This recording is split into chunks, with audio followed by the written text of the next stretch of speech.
Hello बच्चों, let's read this question. So this question says, a light wave travels from glass to water. The refractive indices of glass and water are 3/2 and 4/3 respectively. The value of the critical angle will be. Critical angle की क्या बतानी है बच्चों? आपको यहाँ पर values बतानी है.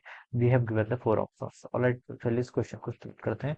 So we can write down the key concept of this question. इस क्वेश्चन का बच्चों देखिए की कॉन्सेप्ट क्या लिख सकते हैं? क्रिटिकल एंगल लिख लीजिए. क्या लिख लीजिए? Critical angle. Critical angle will be the key concept of this question. ठीक है बच्चों, देखिए क्रिटिकल एंगल हम डिफाइन कैसे करते हैं. क्रिटिकल एंगल देखिए आपका एंगल ऑफ इंसिडेंस होता है डेंसर मीडियम में. ठीक है, अगर रे ऑफ लाइट देखिए आपकी डेंसर से रेयर मीडियम में जाती है. ठीक है, तो वो angle of incidence in the denser medium for which the angle of reflection will be 90 degree. ठीक है, जैसे देखिए ये आपकी बाउंड्री या फिर इंटरफेस बोलते हैं इसको. इंटरफेस क्या होता है आपका? इंटरफेस एक ऐसी बाउंड्री होती है जो क्या करती है, दो डिफरेंट मीडिया, ठीक है, जिनका रिफ्रैक्टिव इंडेक्स डिफरेंस है, उनको क्या करती है, सेपरेट करती है.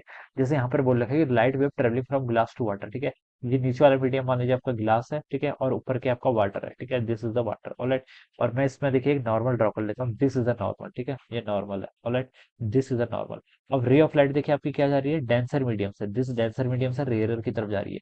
ये एंगल मान लीजिए आपका आई के इक्वल है. ठीक है, ये आपकी कुछ रिफ्लेक्ट होगी. ठीक है, ये एंगल मान लीजिए आपका आर के इक्वल है. ठीक है, अब बच्चों देखिए इस मीडियम जो ग्लास है, ग्लास डेंसर मीडियम है, इसका रिफ्रैक्टिव इंडेक्स देखिए कितना है, 3/2 के इक्वल है. ठीक है, और वाटर के आपका रेयर मीडियम है जिसका रिफ्रैक्टिव इंडेक्स कितना आपका 4/3 के इक्वल है. ऑलराइट, क्रिटिकल एंगल आपको बताना है. क्रिटिकल एंगल देखिए बच्चों हम कैसे डिफाइन करते हैं.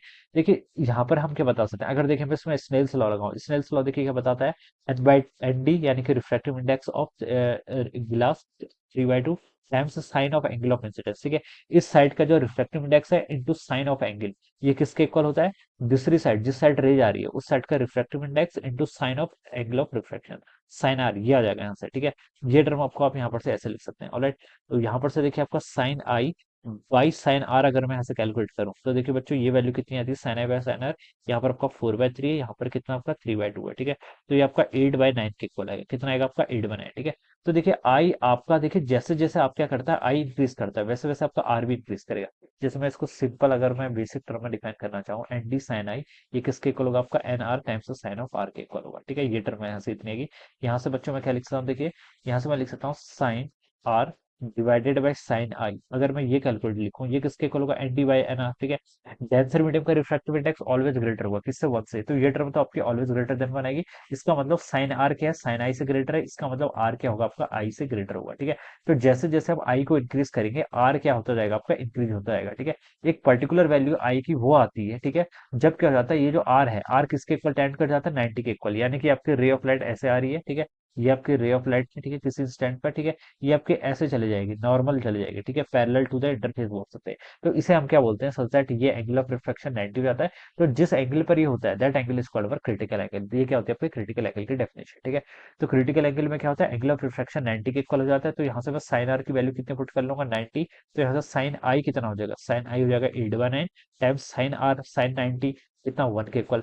तो ये जो आपका एंगल हो जाएगा आई, इसको हम आई सी बोल देते हैं, और दैट एंगल इज कॉल्ड अवर, ये कितना हो जाएगा आई सी की वैल्यू साइन इनवर्स 8/9 के इक्वल.